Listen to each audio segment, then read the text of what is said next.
Então, pessoal, eu sou a professora Bruna, sou professora do curso de Direito da Universidade Federal da Paraíba, sou doutora em Criminologia e Relações Étnico-Raciais e de Gênero pela Universidade de Brasília, sou mestra em Direito aqui pela Universidade Federal da Paraíba, fiz minha graduação na Universidade Federal do Piauí. Nos últimos anos eu tenho dirigido minhas pesquisas, meus esforços de diálogo acadêmico com os debates da própria criminologia, sistema de justiça criminal, os atravessamentos do racismo, das relações raciais, das relações de gênero também. Então a gente tem percebido através de pesquisas de ordem quantitativa e ordem qualitativa que houve cerca de 800% do aumento de mulheres encarceradas no Brasil de uns 20 anos para cá, né? Alguns desses fatores que a gente pode apresentar a partir dessas pesquisas que têm sido realizadas é o maior envolvimento de mulheres em crimes relacionados a drogas. Isso tem uma relação direta com a própria entrada em vigência da Lei 11.343 de 2006, que é a nova lei de drogas, assim como também a ampliação das desigualdades e da precarização da vida dessas mulheres, que as tem empurrado para o mercado de trabalho informal, e dentre esse mercado de trabalho informal a gente pode apresentar e identificar atividades tidas como ilícitas, entre elas o próprio tráfico de drogas, que hoje é responsável por cerca de 60% do aprisionamento de mulheres e da própria criminalização de mulheres, com algumas taxas que vão variar a partir do estado brasileiro do qual a gente vai estar falando.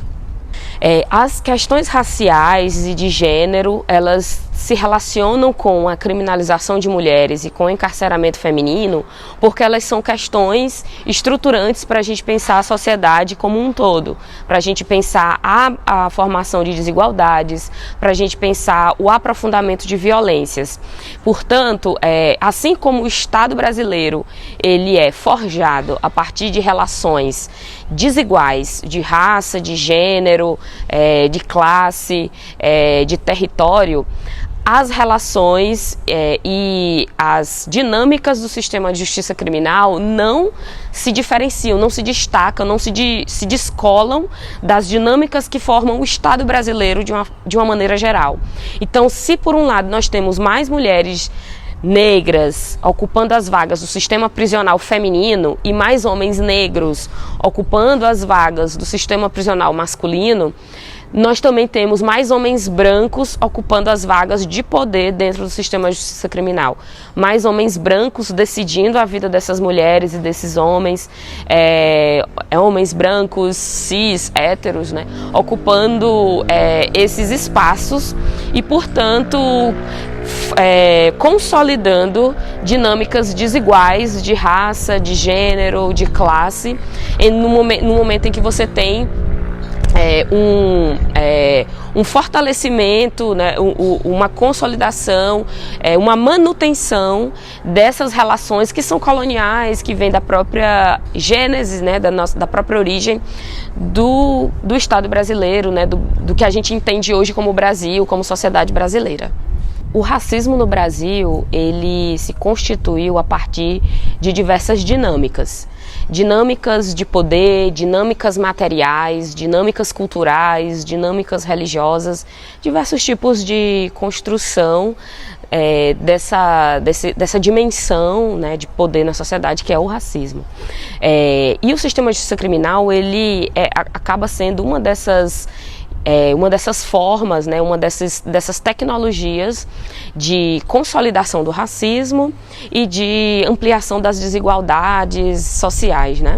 Dessa forma, o racismo, em uma das suas abordagens, que é a abordagem de poder, a abordagem cultural, ela vai construir ideários, estereótipos, em que pessoas negras vão ser pessoas perigosas, terão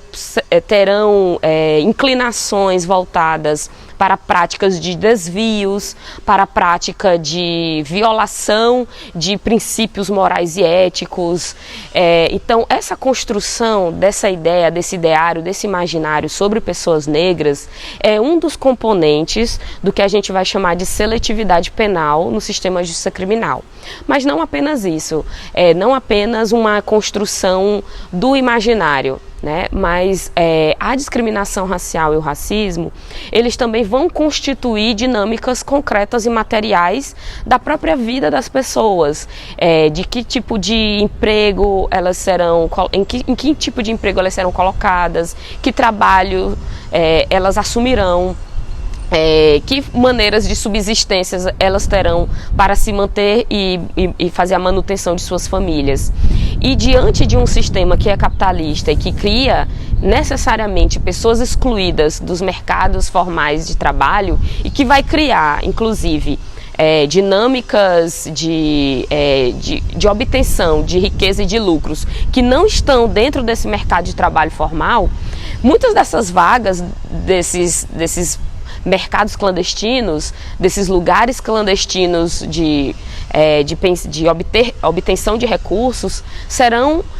empurradas para pessoas negras, né? Serão empurradas para pessoas que não estarão dentro de um padrão do que é o cidadão comum ou o cidadão de bem. Então, a discriminação racial e o racismo, eles contribuem para dinâmicas criminalizadoras nesse sentido, né, da formulação, a formação de estereótipos, da formação de imagens de controle, como vai dizer a Patrícia Hill Collins, né, e também a formação da própria constituição da seletividade penal e também de um outro lado, por ocuparem, né, por jogar para pessoas negras, para pessoas periféricas, vagas em um mercado de trabalho clandestino e a obtenção de recursos materiais através de, algumas vezes, as vias ilegais, por uma expulsão mesmo desse mercado de trabalho que não vai ter vaga para todo mundo e acaba por tocar, por pinçar as pessoas mais vulneráveis na nossa sociedade. É importante, né, que a gente perceba que os diferentes grupos raciais vão formar a sociedade brasileira em dinâmicas diferentes, a partir do próprio poder, das próprias dinâmicas de poder que o Estado brasileiro vai criar e vai fazer a manutenção. Dessa forma, mulheres negras, mulheres indígenas estarão em níveis de vulnerabilidade diferentes do que as vulnerabilidades sofridas por mulheres brancas, que também vão passar por outros processos de violência, também vão sofrer processos de discriminação também. Mas é compreender que mulheres negras e mulheres indígenas, elas vão passar por diferentes graus e níveis um pouco em determinadas circunstâncias mais profundos de violência. Então, essas mulheres negras indígenas estarão nas vagas do mercado de trabalho mais precárias, estarão acumulando, enfim, mais funções de trabalho dentro da sociedade, inclusive de trabalho não remunerado, que os trabalhos de cuidado em sua grande maioria, né? Os trabalhos braçais serão ocupados em sua maior parte por mulheres negras, por mulheres indígenas. Então, quando a gente acrescenta a esses níveis de vulnerabilidade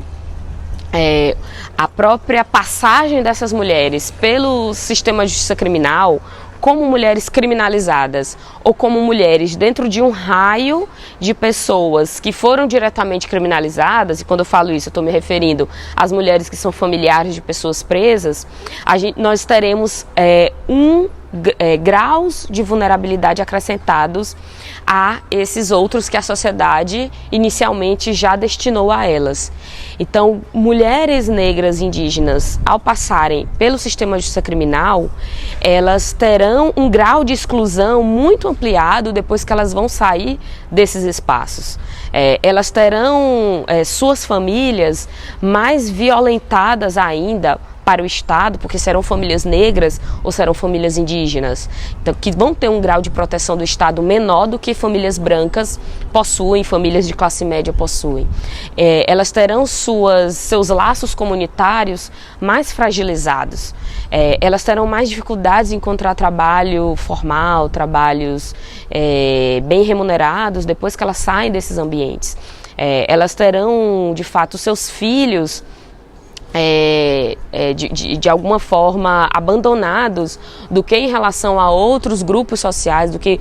pessoas brancas que terão uma rede de apoio maior para cuidar de crianças, né, que vão ter algum tipo de relação com o sistema de justiça criminal. Então, nós podemos citar aí uma série de impactos nas suas vidas materiais, em suas vidas emocionais, em suas comunidades, em seu trabalho, né? Que essas mulheres vão ter de maneiras diferentes do que mulheres brancas, por exemplo, né? Mas é preciso que a gente compreenda